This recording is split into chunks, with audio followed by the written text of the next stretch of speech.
네, 부영양화 이어서 진행하도록 하겠습니다. 지난 시간까지 이제 부영양화의 뭐 특징이라든지 뭐 문제점이라든지 뭐 이런 특징 같은 거에 대해서 여러 가지 얘기를 했는데 금일 할 내용은 이번 시간에 할 내용은 부영양화가 발생함으로 해서 뭐 상수도라든지 아니면 뭐 레크레이션이라든지 뭐 아니면 뭐 장사라고 해야 될까요? 상업 같은 데에 어떤 피해를 주는지에 대한 얘기를 좀 할 겁니다.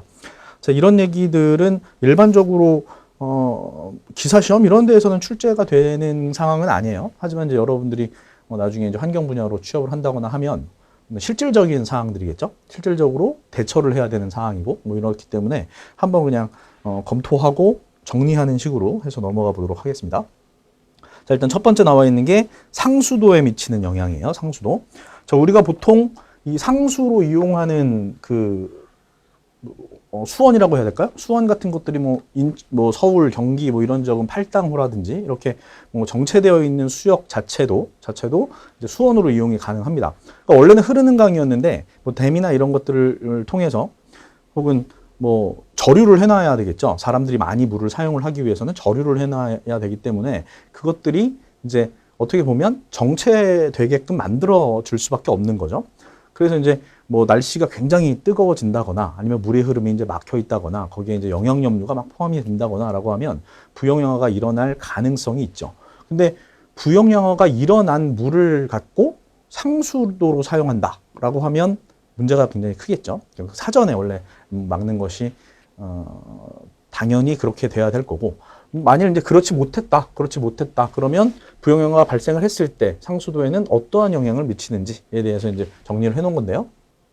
자, 우리가 상수도를 나중에 이제 뭐 조금이라도 다룰 수도 있겠지만, 이런 상수도 시설에 이제 들어가게 되면, 정수 처리 시설에 들어가게 되면, 일단 뭐 스크린이나 이런 것들을 거치고, 그 다음에 뭐 모래 같은 것들도 이제 침전을 시켜야겠죠. 그러니까 침전지를 거치고, 그 다음에 여과지를 거치고 이렇게 됩니다. 그러면 이렇게 부영양화가 발생을 했다라고 하는 건 조류가 굉장히 크게 번성을 했다라는 얘기죠. 그죠? 조류의 번성이 굉장히 높아졌다라는 얘기예요. 그러면 조류가 죽은 뭐 사체 혹은 미생물이 죽은 사체 이런 것들이 막 서로 뭉쳐져 있어요.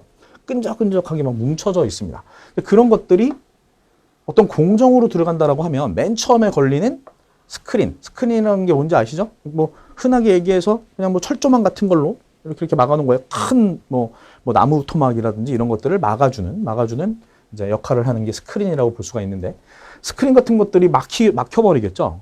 뭐 이런 공간 사이에 다 이제 조류 같은 것들이 껴버릴 테니까 그런 것들이 막힐 거고, 이제 막혀서 이제 정화가 되고 난 다음에 그나마 이제 좀 깨끗한 물들이 이제 뭐 침전지로 들어가고 여과지로 들어갈 텐데, 여과라는 게 뭔지 아시죠? 그러니까 뭐 모래나 이런 것들을 어떤 필터에 이렇게 가득 채워놓고, 그렇죠?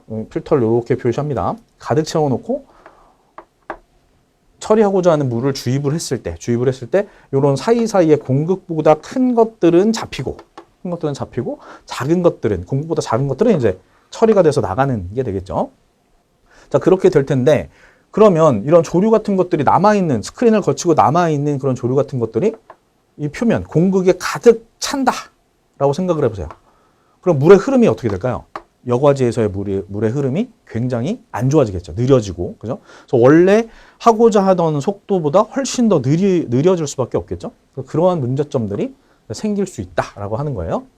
자, 그 다음에 응집에 장애 현상이 발생한다라고 했는데, 응집이라고 하는 화학적인 공정에서 가장 중요한 인자가 pH입니다. pH.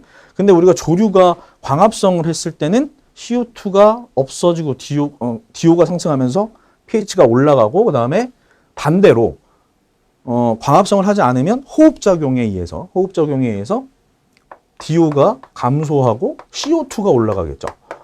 자, 이 CO2가 줄어들고 올라감에 따라서 pH의 영향이 크겠죠. 그죠?